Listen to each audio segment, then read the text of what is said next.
Hi, everybody. I am so excited to be here with you today. Today is a new moon, and in a new moon cycle, we like to set new intentions, setting the intentions of our heart. And what has been laying on my heart a lot is this little book that I published, The Labyrinth Influence, Awaken the Wisdom Within. And today, my intention is to get this little book, this little story, into the heart and minds of 1 million women. And to do that, I am going to start reading it online to share that story with you, to influence you to awaken your inner wisdom.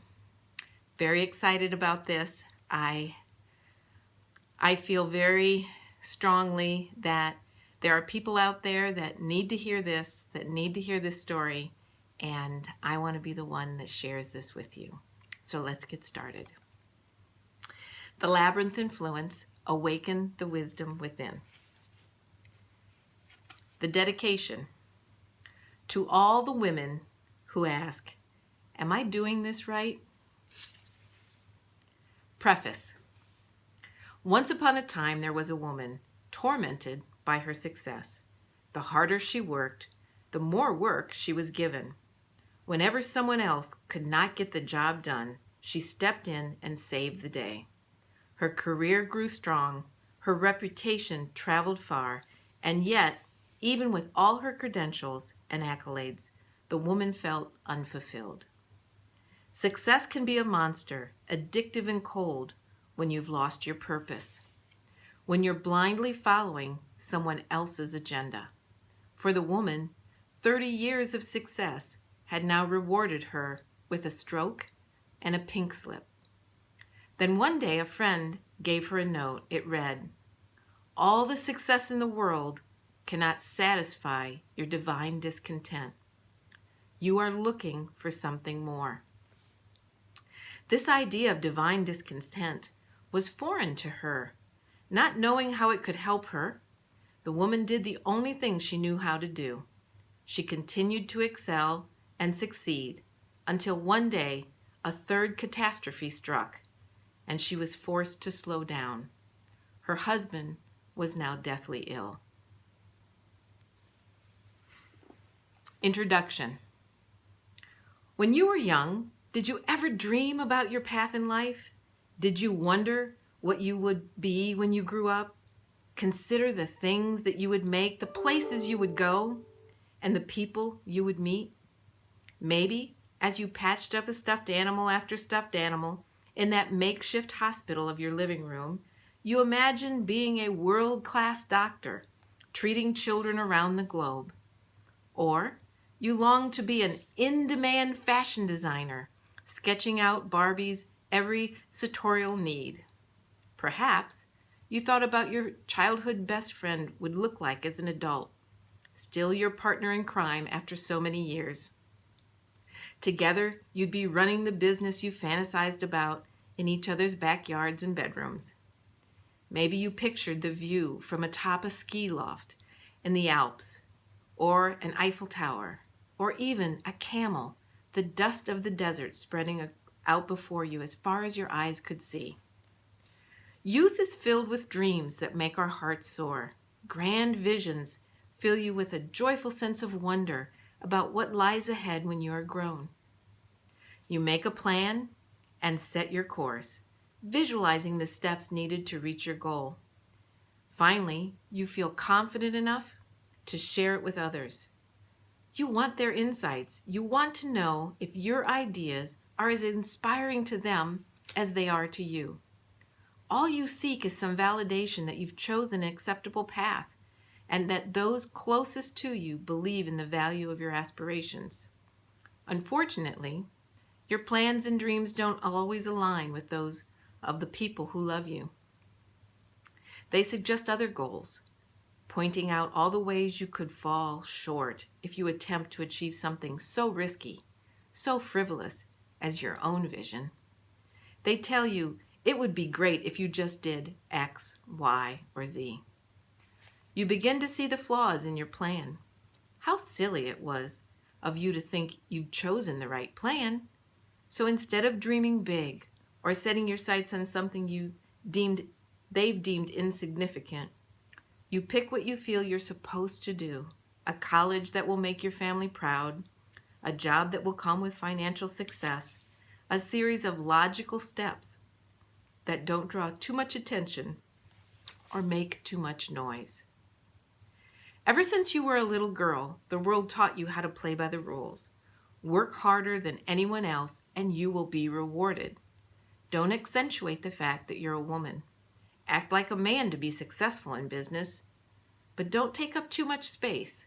When setting your priorities, always put yourself last. This is what makes a successful woman. Sitting at your desk years later, looking at your perfectly prioritized to-do list, you have this overwhelming sense that no matter how many hours you put in this week, no matter how much planning you do, something will still blow up, and you'll have to pick up the pieces. You wake up in the morning, unrested and anxious from those spinning to-dos the night before. You have to focus on getting ready for work, yet you can't seem to get out the door. Your stomach is tied up in knots, and nothing seems to relieve the stress. You drag yourself to the shower, get dressed, and finally make it out with minutes to spare before you're officially late. Looming before you is another day of the status quo. The same slow, creeping, bumper-to-bumper drive, and a schedule so packed that you wouldn't have had the time to eat that yogurt you accidentally left on the counter, even if you'd remembered it. After a full day of traffic jams, rushing to meaningless meetings, and navigating office drama so petty, and coworkers so judgmental that your head is about to explode, you make it home with barely enough time to put a meal on the table. Now it's late in the evening. The dishes are washed, the kids are in bed, and the bills are paid. Miraculously, you find that you have some free time. What do? You immediately turn to that to-do list to accomplish something for someone else. You spend the few precious hours left in the day putting that finishing touch on your daughter's Halloween costume, fulfilling your boss's urgent request, or organizing some cluttered corner of your home. Does this sound like you? Some people will call you a superwoman. In fact, you may feel rather proud that you can juggle it all. You can work full-time, go to school to get the next degree, keep your kids on the honor roll, please your spouse, and be an active member of the community. You may even be grateful that others have noticed. Why? Because you were conditioned that way. You've been told by the world that you, yourself, are less important than the contributions you make to the world. This was the path that those who loved you when you were young said was right, logical, fulfilling. They chose it for you and you accepted.